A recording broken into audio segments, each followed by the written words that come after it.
Hello everyone and welcome to my YouTube channel judgments in criminal law. मैं हूं आपका host और दोस्त अमित कश्यप। फ्रेंड्स, जैसा कि आप जानते हैं कि 2005 में भारत सरकार ने हिंदू सक्सेशन एक्ट को अमेंड किया था और इस अमेंडमेंट के तहत हिंदू बेटियों को भी पैतृक संपत्ति में अब बराबरी का अधिकार मिलेगा। इस अमेंडमेंट में दो बातें तय थी कि 9 सितंबर 2005 को या उसके बाद जन्मी हिंदू बेटियों को पैतृक संपत्ति में बराबर का अधिकार मिलेगा। यह भी तय था कि जो बेटियां 9 सितंबर 2005 से पहले जन्म ली थीं और जिनके पिता अमेंडमेंट के समय जिंदा थे, उनको भी पैतृक संपत्ति में बराबर का अधिकार मिलेगा। लेकिन यह उस अमेंडमेंट में स्पष्ट नहीं था। 2005 अमेंडमेंट के पहले जिन बेटियों का जन्म हुआ था लेकिन जिनके पिता का देहांत अमेंडमेंट से पहले हो चुका था, उनको इस संपत्ति में हिस्सेदारी, बराबर की हिस्सेदारी मिलेगी या नहीं मिलेगी। इसके बाद ये पूरा मामला पहुंचा honourable supreme court. Honourable supreme court में एक लंबी लड़ाई चली और फाइनली 11 अगस्त 2020 को ऑनरेबल सुप्रीम कोर्ट के एक फुल बेंच ने यह डिसीजन दिया कि नहीं, 2005 अमेंडमेंट से पहले जिन हिंदू बेटियों का जन्म हुआ है और जिनके पिता का देहांत उससे पूर्व हो चुका है, उनको भी पैतृक संपत्ति में बराबरी का हिस्सा मिलेगा, क्योंकि a daughter is always a daughter. तो यह मुद्दा ऑनरेबल सुप्रीम कोर्ट के द्वारा 11 अगस्त को विनीता शर्मा केस में सेटल कर दिया गया था, जिसके डिटेल्स आपको स्क्रीन पर नजर आ रहे होंगे और डिस्क्रिप्शन में भी मैंने इस केस के सारे डिटेल्स दे दिए हैं। अब इस पूरे अमेंडमेंट में एक ऐसा मुद्दा था जिस पर न सिर्फ पार्लियामेंट बल्कि ऑनरेबल सुप्रीम कोर्ट भी एक मत था। 15 साल चले लंबे लिटिगेशन के दौरान भी सुप्रीम कोर्ट ने कभी इस संबंध में अपना मत नहीं बदला था। 2005 में जो अमेंडमेंट हुआ था उसमें यह स्पष्ट था कि हिंदू बेटियों को अपैतृक संपत्ति में बराबरी की हिस्सेदारी मिलेगी, लेकिन इसमें एक क्लॉज भी इंसर्ट किया गया था। Hindu succession act section 6 clause 5 यह कहता है कि हिंदू बेटियों को बराबरी का अधिकार पैतृक संपत्ति में तो मिलेगा, लेकिन 20 दिसंबर 2004 से पहले जो भी पैतृक संपत्ति में पार्टीशन हो चुका है, बंटवारा हो चुका है, उन पार्टीशंस या बंटवारे को बेटियां दोबारा रीओपन नहीं करवा सकती हैं। यानी कि 20 दिसंबर 2000 पहले के जितने भी बंटवारे हो चुके हैं, पार्टीशंस हो चुके हैं, उनको बेटियों को रीओपन कराने का अधिकार प्राप्त नहीं है। अब आप में से कुछ लोग यह सोच रहे होंगे कि आखिर 20 दिसंबर 2004 ही क्यों?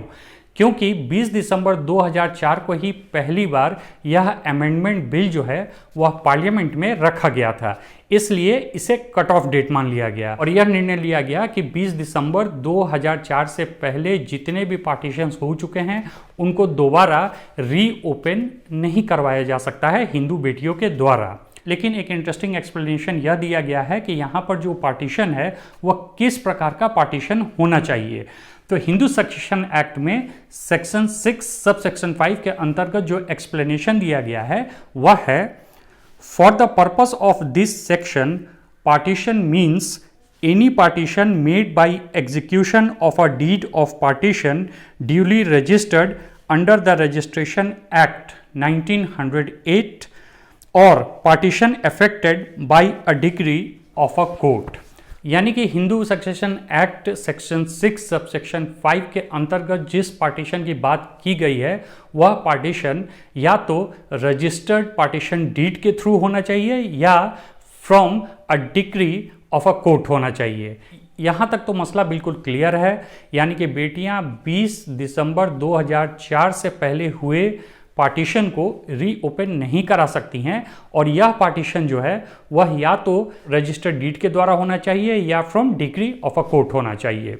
लेकिन अब मसला यह उठता है कि हमारे देश में बहुत सारे बंटवारे जो हैं वह ओरल पार्टीशन से होते हैं या फिर अनरजिस्टर्ड डीड से होते हैं। अब सवाल यह उठता है कि अगर Hindu succession act section 6 sub section 5 का एक्सप्लेनेशन यह कहता है कि पार्टीशन जो हो वह या तो रजिस्टर्ड डीड के द्वारा हो या फिर by a decree of court हो, तो फिर इसका मतलब तो यह हुआ कि हर ओरल पार्टीशन या अनरजिस्टर्ड पार्टीशन डीड के द्वारा किया गया पार्टीशन को बेटियां रीओपन करवा सकती हैं। लेकिन यह इतना आसान नहीं है। इस मसले को विनीता शर्मा केस में ऑनरेबल सुप्रीम कोर्ट ने बिल्कुल स्पष्ट कर दिया था। ऑनरेबल सुप्रीम कोर्ट का यह कहना था कि ओरल पार्टीशन या पार्टीशन थ्रू अनरजिस्टर्ड डीड बिल्कुल एक्सेप्टेड हो सकता है अगर there has been some act in the wake of that oral partition or partition through unregistered deed. But if there is no act in the wake of oral partition or partition through registered deed, तब इस परिस्थिति में यह partition acceptable नहीं होगा और बेटियां जो हैं इन पार्टीशंस को रीओपन करा सकती हैं। अब आपको बहुत ध्यान से इस पूरे मसले की बारीकी को समझना होगा। जैसा कि मैंने अभी कहा कि ऑनरेबल सुप्रीम कोर्ट ने कहा था कि ओरल पार्टीशन जो है या फिर वो पार्टीशन जो कि अनरजिस्टर्ड डीड के द्वारा किया गया है वह एक्सेप्टेबल हो सकता है if there is some act in the wake of oral partition और partition through that unregistered deed. यानी कि ओरल पार्टीशन के बाद या फिर अनरजिस्टर्ड डीड द्वारा किए गए पार्टीशन के बाद कुछ एक्ट हुआ हो। अब सवाल यह उठता है कि यह कुछ एक्ट क्या है। तो अब आप समझे कि किस एक्ट की बात ऑनरेबल कोर्ट द्वारा किया गया है।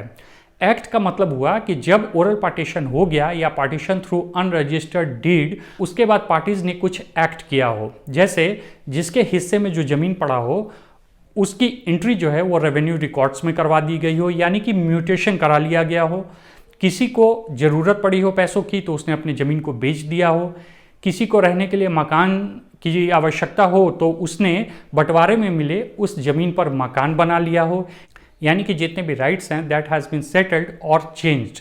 तो इस बंटवारे में बेटियां ना ही इंटरफेयर कर सकती हैं और ना ही इसे रीओपन करा सकती हैं। इस मामले में पार्लियामेंट और सुप्रीम कोर्ट का बिल्कुल एक मत था। ऑनरेबल सुप्रीम कोर्ट का कहना था कि अगर इसे रीओपन करने के लिए कहा जाएगा तो it will invite a huge number of litigation, जिसे सॉल्व कर पाना संभव नहीं होगा।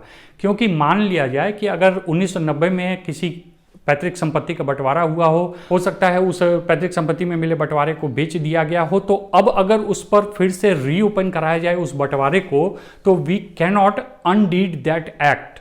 इसलिए किसी भी तरह का एक्ट अगर हो चुका है जो मैंने अभी आपको बताया, इन that condition daughter can not interfere in that partition और उसको रीओपन नहीं करवाया जा सकता है। लेकिन अगर ओरल पार्टीशन हुआ है या पार्टीशन हुआ है थ्रू अनरजिस्टर्ड डीड, लेकिन there has no act at all, यानी कि ना ही उस जमीन का म्यूटेशन कराया गया है, ना ही उसे बेचा गया है, ना ही उसे गिफ्ट किया गया है, कुछ भी नहीं किया गया है और वह पूरे बंटवारे की जो संपत्ति है वह जस का तस पड़ा हुआ है। इन that condition daughter can interfere और उस बंटवारे को रीओपन करवा सकती हैं। अब इस मामले को आप ऐसे समझें कि पार्लियामेंट और ऑनरेबल सुप्रीम कोर्ट ने इस बात को भांप लिया था कि जैसे ही यह अमेंडमेंट आएगा और यह सारी बातें लोगों के सामने आएंगी तो फिर बहुत सारे ऐसे पैतृक संपत्ति हैं जिनमें बंटवारा नहीं हुआ है लेकिन बेटियों को न देना पड़े, इस कारण से उन पैतृक संपत्तियों का ओरल पार्टीशन दिखा दिया जाएगा या फिर अनरजिस्टर्ड डीड भी पुराने बैकडेट से बनवाया जा सकता है। तो इस तरह की समस्याएं जो हैं वह निश्चित ही कानून के सामने आती और आज के डेट में भी आ रही हैं। इसी चीज़ से बचने के लिए पार्लियामेंट ने और ऑनरेबल सुप्रीम कोर्ट ने यह एक स्मार्ट मूव किया और कहा कि अगर आपका ओरल पार्टीशन हो चुका है, थ्रू अनरजिस्टर्ड डीड हुआ है, दैट इज एक्सेप्टेबल, लेकिन there has to be some act in the wake of that oral partition or partition through unregistered deed. If there is no act, then daughter can interfere और उस partition को reopen करवा सकती हैं। So to recapitulate entire video, मुझे लगता है मैंने इसको sufficiently आप लोगों को क्लियर कर दिया है कि 20 दिसंबर 2004 से पहले जिस पैतृक संपत्ति का बंटवारा हो चुका है थ्रू रजिस्टर्ड डीड या by a degree of court, उन बंटवारों को तो बेटियां ओपन करवा ही नहीं सकती हैं, किसी कीमत पर ओपन नहीं होगा वो। लेकिन ओरल पार्टीशन या फिर वो पार्टीशन जो अनरजिस्टर्ड डीड के द्वारा किया गया है वह भी इन सर्टेन कंडीशंस ही बेटियां रीओपन करवा पाएंगी। यानी कि if no act has been done in the wake of that oral partition और unregistered deed partition, in that condition only बेटियां जो हैं उन पार्टीशंस को रीओपन करवा पाएंगी। आशा करता हूँ मेरा ये वीडियो आपको इन्फॉर्मेटिव लगा होगा। Thanks for watching.